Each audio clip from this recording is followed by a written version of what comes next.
para sa akin, nakasama ko siya ng mahabang panahon. Ang kanyang dalawang anak na nauna, Marian Joshua Martin, sila nakasama namin sa bangka for almost 19 or 20 years. Umuwi pa siya dito sa San Fernando. At pag meron kami mga crusade na inaasikaso, tayo mahabol para tumugtog sa gawain ng mahal na Panginoon. Hindi para tutugtog sa akin. Hindi tutugtog para sa gawain ng mahal na Panginoon. Dahil yun ang kanyang calling sa aking mahal na Panginoon. Na siya'y tumutugtog para magpuli sa aking mahal na Panginoon. Kapag nandun siya, nakikita ko siya, talagang agod, mahapol para sa gawain ng mahal na Panginoon. Magsisikap na gawin ang kalooban ng ating mahal na Panginoon. Dahil doon ang kanyang magiging bagay na may tutulong sa gawain ng ating mahal na Panginoon. Na minsan, pag-uwi siya, Mario, sumabay ka na sa akin, kakain muna tayo bago ka uwi. Ang pamilya. Itinuloy ko na rin kasi siyang isa sa kapatid, batang kapatid. Ako nasib ako ng 1978 at siya'y kapapanganak lang ng 1979. At isa sa aking anak, Jan, May 13, ka-birthday niya pala. Yung ko lang nakita. Nung tinignan ko yung birthday niya, at nung dumating yung kamatayan niya, sabi ko, Marimar, ka-birthday mo pala si Jan, yung aking anak ko siya. At sabi ko, totoo talaga ang salita ng Diyos. A time to be born and a time to die. E kung siya ay nasa edad na 47, ako nagpapasalamat sa mahal na Panginoon. Tatapos lang din ang birthday ko at naabot ko na yung 66. I thank the good Lord for many blessings na binigay niya sa amin. Lakasan, kalusugan, payapang puso at kaisipan. Itutulog ng mapayapa, gising ng mapayapa. Kain kung may kakainin, kung walang kakainin, fasting. At ako humingi meron ng pasensya, Marimar. Na-late kami pagpunta rito. Kaya nag-overnight po kasi kami.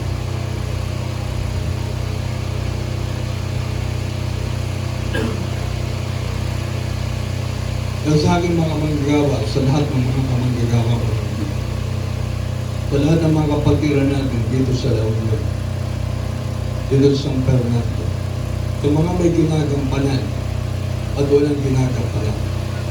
Instrumentalist ka, preacher ka, singer ka, lahat ng inyong ginagampanan, pahalagahan nyo sa pag-ulit po sa Diyos. Ganyan ang aking tanging magagawa. Sabi ng banal na kasulatan, hindi kalilimutan ng Diyos ng ating mga ginagawang tungkulin para sa ating mahal na Panginoon. Kung sa ating mga pagtatrabaho, meron tayong kita, meron tayong income.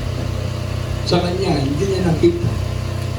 Yung income, yung pinansyal, para dito sa lupa, ang naghihintay sa Kanya, yung langit, nandun ang kaligtasan at buhay na wala hanggan. Kasalamat sa ating pinakamamalang ng Jesus sa lahat ng mga narito. Ipatayin tayo ng ating pinakamamalang ng Jesus.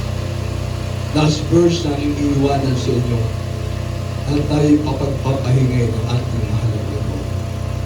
Pero dapat isipin natin para sa mga naglilingkod sa Diyos. Heaven is waiting for us. Merong langit na naghihintay sa atin. At kung hindi ka naglilingkod sa mahal na Panginoon, dalawang lugar lang ang pupuntahan ng tao. Heaven and hell. Kung ikaw ay nandito na sa paglilingkod sa ating mahal na Panginoon, pahalagahan mo ang paglilingkod mo sa Diyos. If you draw nigh to Him, He will draw nigh to you. And it's appointed unto man once to die, but after this, the judgment. Lahat tayo, haharap sa hukuman ng ating mahal na Panginoon. Ngunit sa mga naglilingkod sa mahal na Panginoon, ang pagpikit dito sa lupa, sa kamatayan, natutulog ka lang. Pagising mo, nasa langit ka na. Kapag ikaw ay sumusunod sa utos ng Diyos. If you draw nigh to Him, He will draw nigh to you. Pero kapag ikaw ay hindi sumusunod sa utos ng Diyos, gaano ka man kasikat sa sanlibutan, gaano ka man kayaman, gaano man ang iyong kayamanan sa lupa, at ang bagay na ay baliwala. Lahat yan ay para lang dito sa lupa. Kung para dito sa lupa, para dito lang yan. Kapag kayo naglilingkod sa Diyos, para sa langit yan. Ang makapiling natin, ating pinakamamahal ay Jesus. At tayo, mahal ng Diyos. Ang sabi ng John 1:12, ang lahat na tumanggap sa ating mahal ng Jesus, pinagkalooban sila ng Diyos ng karapatan, maging tunay na anak ng Diyos, tagapagmana ng buhay na walang hanggan. Ang pangako ng Diyos para sa atin, kaligtasan at buhay na walang hanggan. Ang kamatayan sa bawat isa sa atin ay darating. Nakaplano rin yan sa ating mahal na Panginoon. Kung ikaw ay buhay ngayon, magpasalamat ka sa Diyos. Kung ikaw ay nakapaglilingkod kayo sa mahal na Panginoon, magpasalamat ka sa Diyos. Kapag ikaw ay umihinga pa, magpasalamat ka sa Diyos. Dahil ang kamatayan, yan na ang katapusan para sa bawat isa sa atin. Si Brother Mario, finish contract na siya. Tapos na ang kanyang kontrata sa sanlibutan. Nagiging instrumental siya. Tapos na. At siya ay nasa piling na ang ating pinakamamahal na Jesus. E condolence sa pamilya ang Brother Mario Galvez Jr., Brother Mario Sr., Nel, at yung mga anak, for how many years? Ang tagal. Bakit hindi tayo magkikita?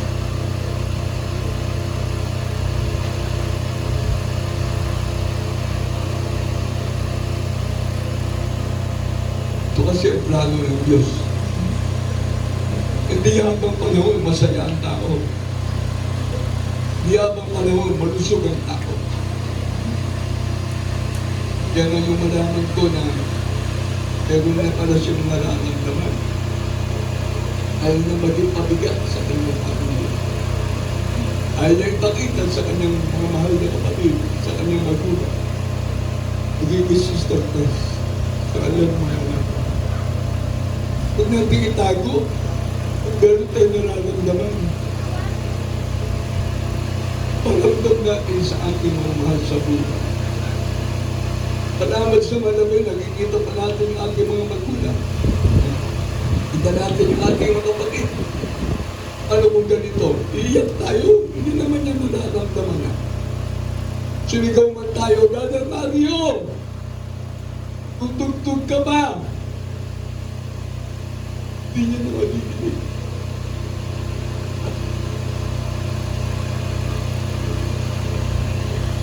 Tapos nga lang na namin tatlong araw na Barangay Usay,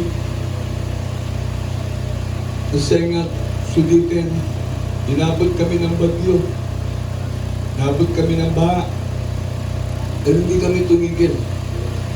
Kasi ang nasa isip ko, to save more soul. At sabi nga ni Brother Mario, nung huli magkita kami, Kuya, pupunta ako dyan kahit anong mangyari.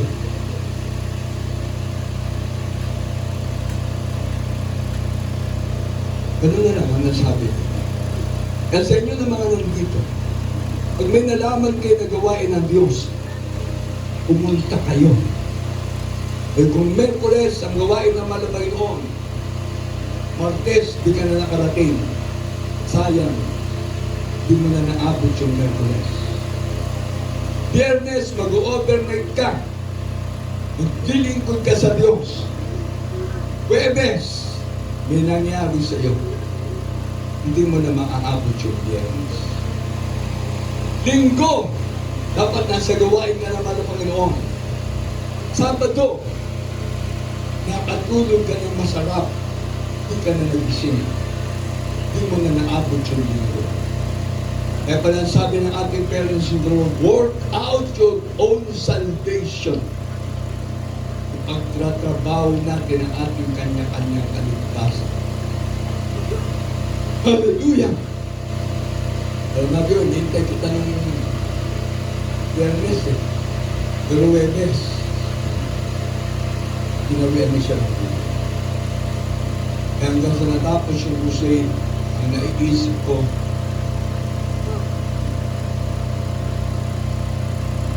kasi uli magkita kami. Napasarap kayong pagkain na nahanda namin sa kanya. Kahit na okay. Hindi na kuya, napasarap ang matitong niluto niyo. Sama mo kong kumain. Nagsama kami. Paborito niya pala yung pusit. Nasaan na tapos na? Ang sabi ko, mag-uwi ka kung gusto mo mag-uwi. Dahil hindi siya. Nag-akap na lang kami kung siya'y babalik na dito sa Panginoon. Eh wala akong masasabi hindi sa ating dahil Mario. Saludo ko sa kanya. Ang pagsunod niya sa gawain ng Malabay ng bilang instrumental. Saludo ko sa kanya. Hindi niya tinitingnan yung hirap. Hindi niya tinitingnan yung pagod. Ito na yan, bibigyan ko nga siya ng blessing. Sabi niya, kuya, wag na. Mas kailangan niyan sa pusada. Yung ginagawa ko na lang, hindi, tanggapin mo. And may cellphone ka, pantod mo na lang yun. Pag ayaw niya pa rin, ilalagay ko na lang dito sa bulsa niya. Sabi ko, may nilagay ako dyan sa bulsa mo. Ingatan mo na lang, baka malagyan. Kaya itong ating pag-aaral ng salita ng Diyos, ingatan natin sa ating puso ang bawat salita ng Diyos. I love you so much. Sa lahat ng narito, mag-offer na lang po ako ng prayer. Let us pray. Lahat ng mga narito, Padre Mario, Senior, Daniel, at sa kanyang mga anak. Yan na lang ang magagawa ko. Dahil lang kayo mag-pray, lapit na lang kayo para sa amin. Mga kapatid ni Brother Mario,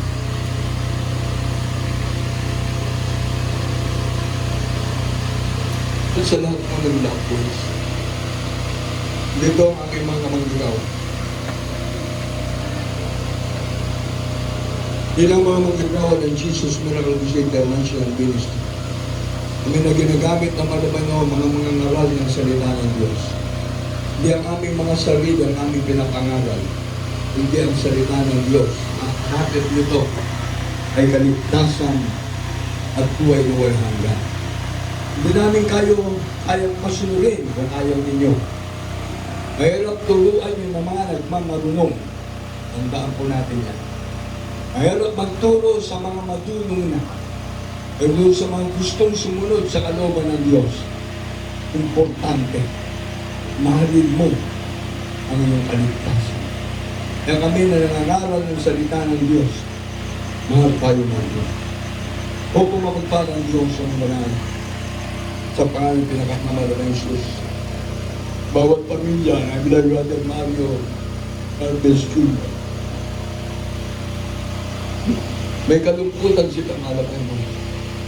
Alibin mo sila sa kanilang kalungkot. Alam Panginoon, gabay mo patnubay. Ang milabis to test, ay ang milabis wife. Kawakan mo alam Panginoon na may bit.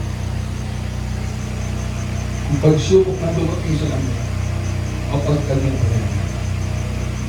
Alam Panginoon, para ang aming anak ng si Maria, may pagkakas. Gabay mo patuloy kagawin sa kanya. Nasusunod sa kalooban mo Marcos. Gabemot na tuloy pagkalo mo sa batang ito malapit mo. Na naman ang bililing sa kanya ng anong papa, babakasunod. So you're not kid, mga batang ito na anak ng bagay mga bibigyan. Gabemot pa po sa at sa kanya mga mahal sa buhay natin. Ipalain mo siya. Alam mo noon, Cornelia, Leonardo Silo, naman mga pangangailangan sa buhay, kapisikal, material, financial, ito yung provide na Panginoon. Babayan mo sila bilang magkasawa.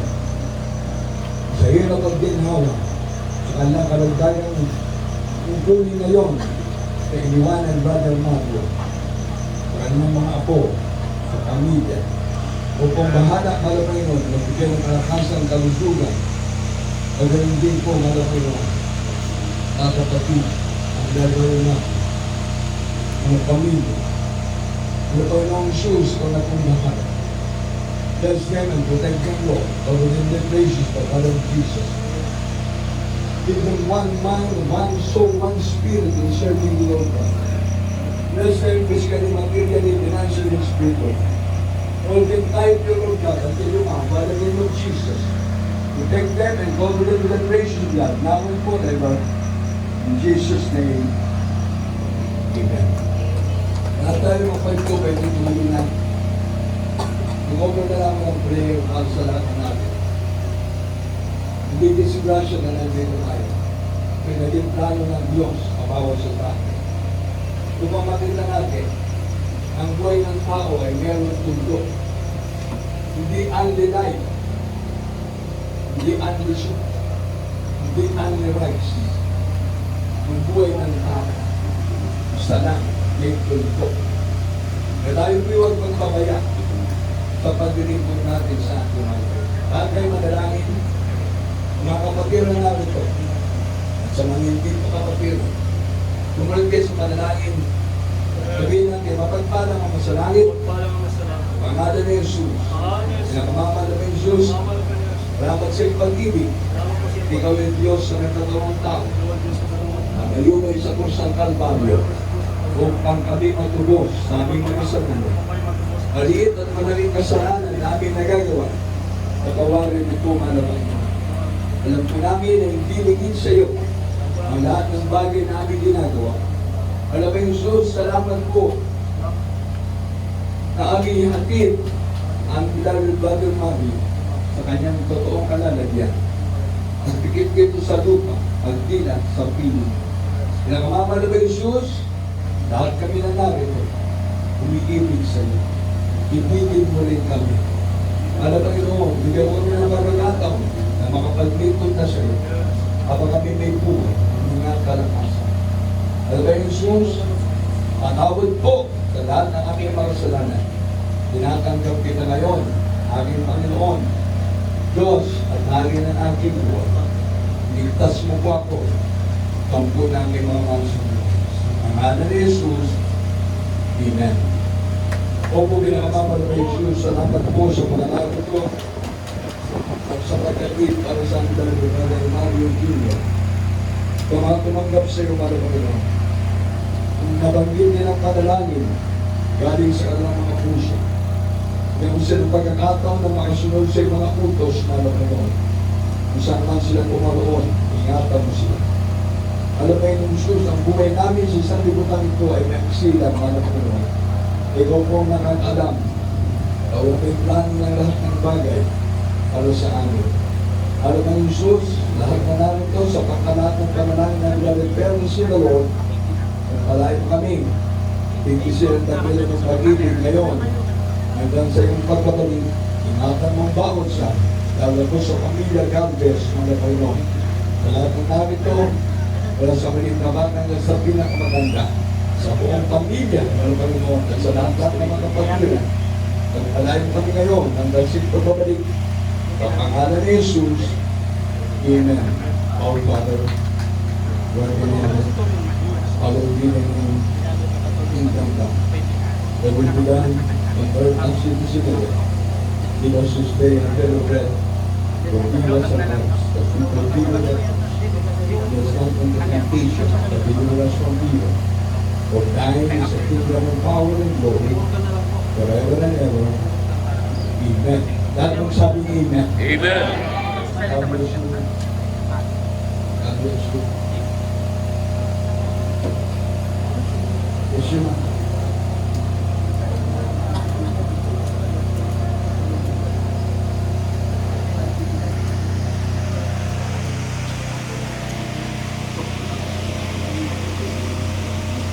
Magsasalita na sa ating mga preacher. God bless you. Ano Mario? Amen.